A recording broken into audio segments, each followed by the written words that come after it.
Here we go. Testing separate with the band for the first time.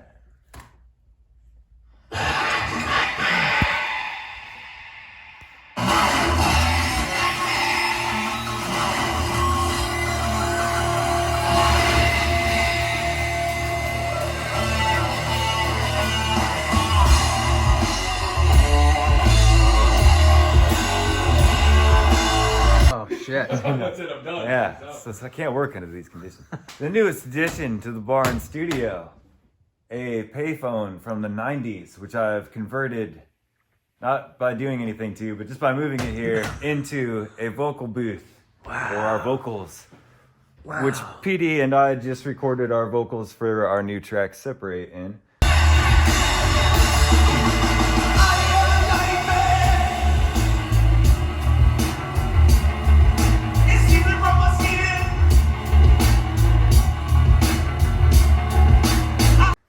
We had two microphones. One of them was some delay on it from this Death by Audio Echo machine, and one of them just straight. And the phone booth manages to give a pleasant nasal bump to the vocal quality around 1 to 3K.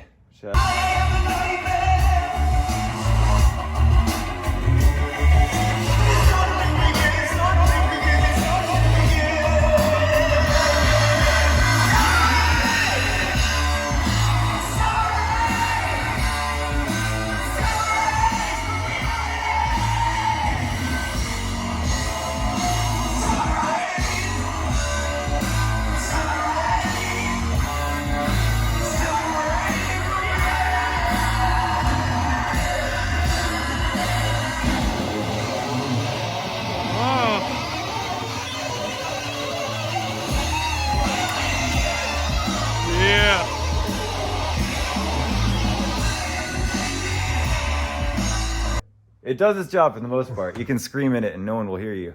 In this phone booth, no one can hear you scream. That's true. That's true. Yeah. Did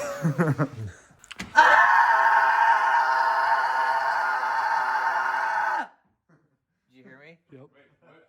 Did you do it? See? Did you already do it? I couldn't hear anything.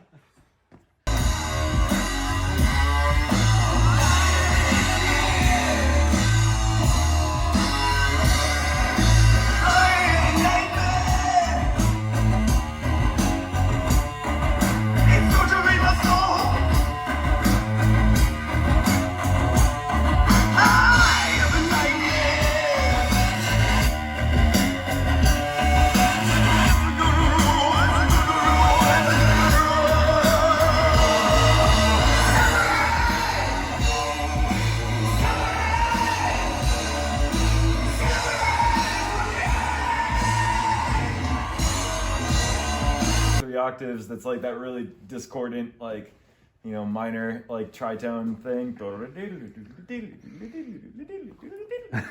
then just keep it going up at the top. And then, yeah, like that bend, I was kind of like worried about coming back into that with a, because it's like, I wasn't sure if it fit with the flavor of the song. It kind of changes it almost in a way, but I dig it. think it works. It's a good break. Like, I think it needed that almost. So that was Dad's idea, because I was playing it with the solo, and it had the drums and the bass going under it, and he was like, I just want to hear the solo. Like, can you just play the solo? And I just played the solo. He said, what happens if you just cut everything else out? And I was like, all right, I'll try it. And then I was listening, and I was like, that's actually pretty dope. So, yeah. I didn't even notice that the other instruments cut out because it's so powerful. Yeah, it's just that it makes your like mind follow the solo easier, because it's so fast, you know, like when you have everything else going, it kind of almost sounds more chaotic, but it just like, it really grips your attention to hear an ascending like scale like that, I think. Yeah. When it's soloed. But yeah, all right.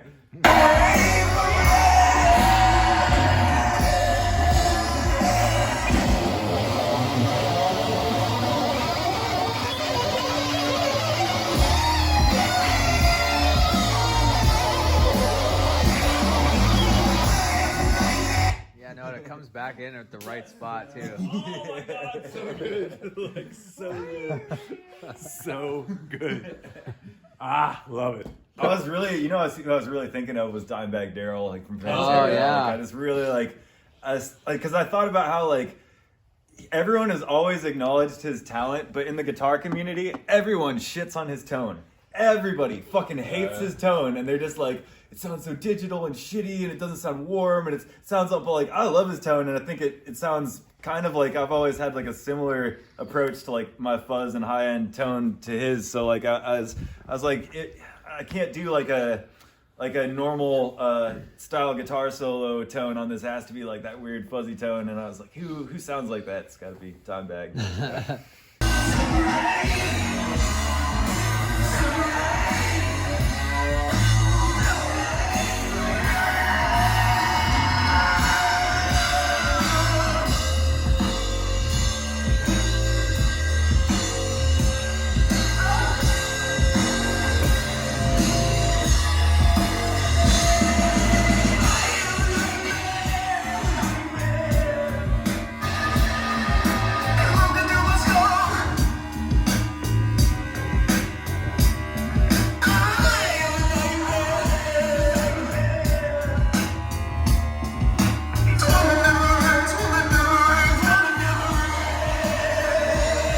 The thing about my productions is they're definitely just not, like. Well, it's kind of the sound too. Yeah, right? yeah, Like, totally. It shouldn't be like 80s glam rock. It shouldn't be that polished. Like, because if it was, it would. Yeah, Wait. What? It's just kind of weird though, because it's actually kind of like this weird mid-road where like I'm not as lo-fi and as like I haven't fully committed to like the lo-fi aesthetic of like punk music, but I'm not fully committed to like that kind of polished thing. I'm somewhere in the middle with my mixes, which it kind of creates chaos for listeners that are used to those two like approaches a lot, I think, in some ways. Like it's just a different thing that I'm trying to do.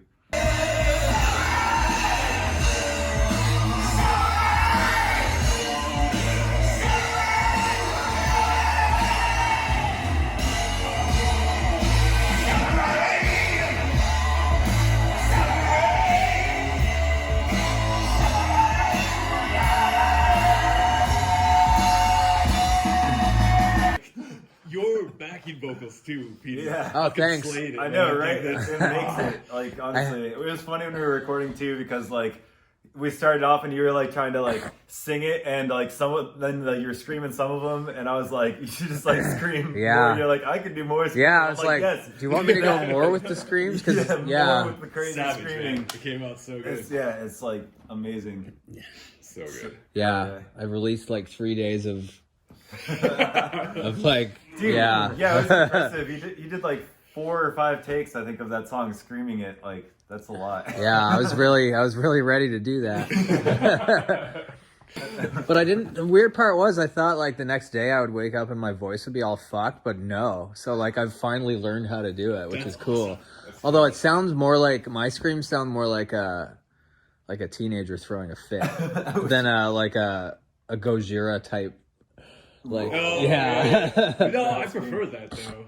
Yeah, that's like, it reminds me of like Kurt Cobain or like the dude from the Vines. Yeah, like, it's a really throaty type of scream. It almost has more like of that weird like noise or distortion on a scream, like that white noise, than the kind of metal scream. Yeah, you mix those vocals together real well too. Like you almost can't even tell like which one starts and where the other one begins. Right. It's super cool. Yeah. It's interesting because like when I record myself, like when you sing something, you know where it starts and stops, so I'll like try to match it. So it's interesting working with another vocalist because that's usually not the case. But then it gives you more like stuff to play with, and like you can almost listen to it 2 ways. You can listen to it for my vocals or for your vocals, and like hear 2 different songs depending on what you're listening to. Yeah. Like the cool thing about our voices in this song is that I'm doing a solid note because like I can't scream like that. So like you're supplying like the tone of the voice, and I'm supplying like the note. Like it blends together as one. Aw, our voices made love together. Yeah, right. Sweet. Produced feral offspring. That sounds good on the radio. Yeah, right. I'm glad that's what we're taking in there. Speakers already, right? Thank you, man. Yeah. Thank you. Yeah. That means a lot. I'm hoping that people will just hear the weird shit with the production too, and just like hear something new that they're not hearing in rock that people aren't playing with, like. Yeah. I think it's because you really put a clean polish on it and an edge that I think a lot of those techniques are going to come through. Yeah. Like whereas before it would be like, we were saying like, is he trying to do that or not? But like everything's so clean. Otherwise, it's like, hey, that's all there. Yeah. definitely. That's like the best quality I think I've gotten.